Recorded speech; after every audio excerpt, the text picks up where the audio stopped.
Hey, welcome back. This is lesson two, using communication. I'm mostly going to focus on Discord and Google Suite. So getting started, what you're going to learn is how to create and manage your own Discord server if you haven't already done so. Then next step would be to join the different servers that already exist so that you can become part of the esports community and benefit from all that expertise and shared resources. Last thing we're going to do is we're going to look at how Discord and Google Drive and Google Suite can be used as tools to promote the organization of your esports team and get communication across to all the students.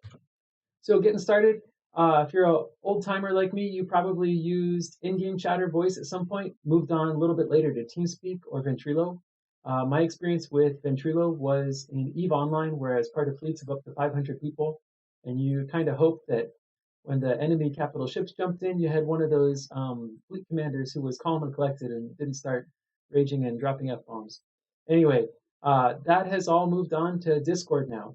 It's more platform independent, it's more versatile, it has more integration with other things like Twitch TV. It's just a better overall platform. You can make it really, really secure. You can make it also very public and easy to join.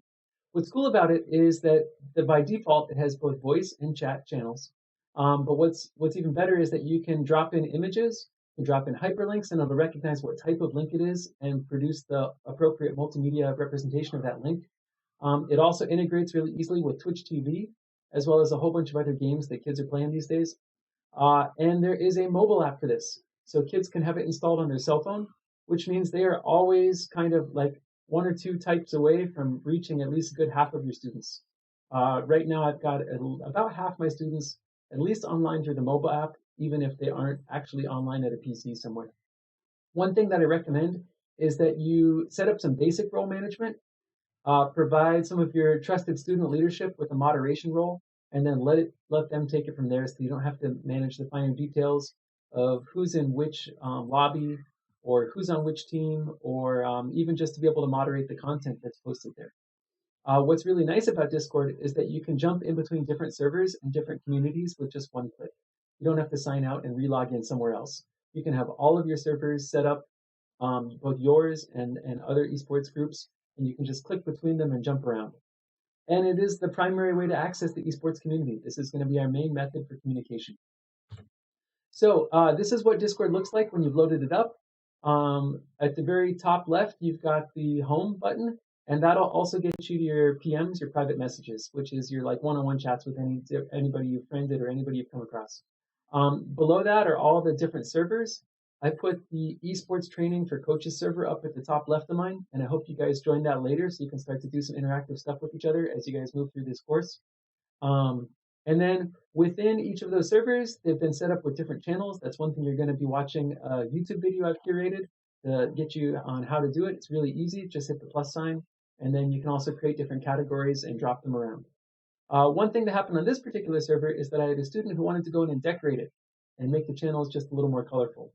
At the bottom left side, you can see if you're on mic, if you're getting sound. There's also the settings key where you can go in and configure all of your hardware. That took a little getting used to at first, but at this point I've got it working pretty well. And on the right, you can see who's present and in what state and in what role within that particular server.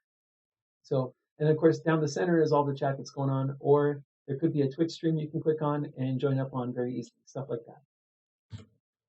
On the Oakmont Esports, which is my own team server, that drop-down button there, that'll let you manage the server itself. And those plus signs, as I mentioned before, are the ways to create more channels. So the YouTube video that I'm going to curate for you later will get you a rundown on exactly what you can do with that. I've got join links for the different servers that you might want to be part of.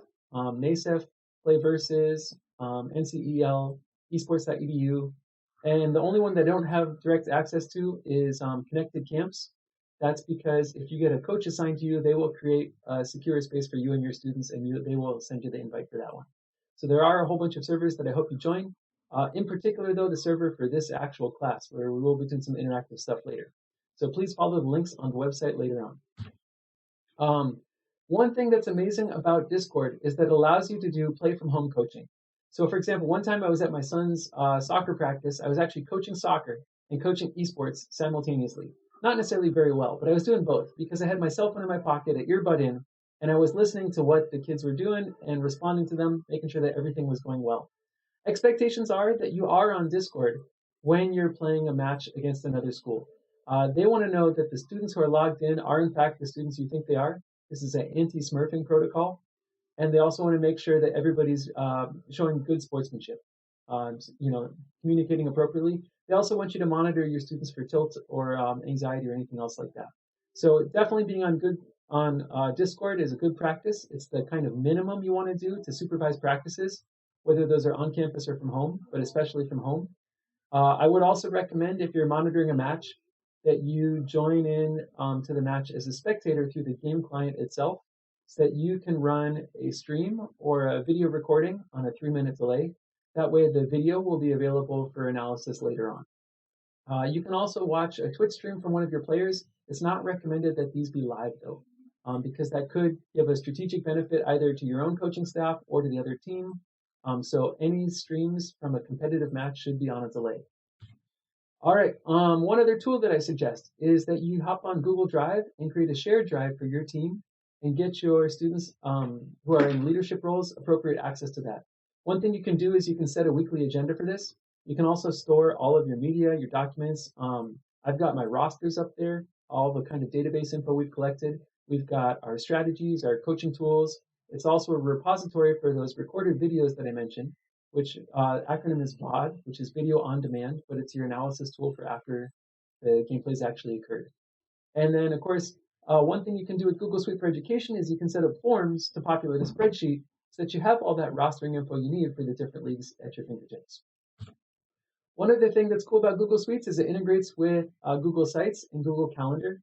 So one thing I recommend is setting up a web page. It doesn't have to be anything too fancy, but hopefully it's enough to give you your teams kind of a sense of legitimacy among people who might not know what esports is. I've got mine set up with some components to educate other staff, parents, and public. It's also a way to attract sponsors and even to just coordinate what the team's doing using the calendar features. I still think that Discord is the primary tool you're going to be communicating with your students on, but a calendar, website, and Google Drive are coming, a close second. So I recommend all of that. So it's a very short lesson. I hope you go on to watch the Discord tutorial, start your own school server, as well as join the server for the new coaching support class that we're teaching you. So hopefully you got all three of those things down. If you need a peek at any of the Google Drive stuff and you're part of this first group of coaches coming through, please email me too, and I'll get you access to that so you can check out what we're doing with that. All right. See you again soon. Bye.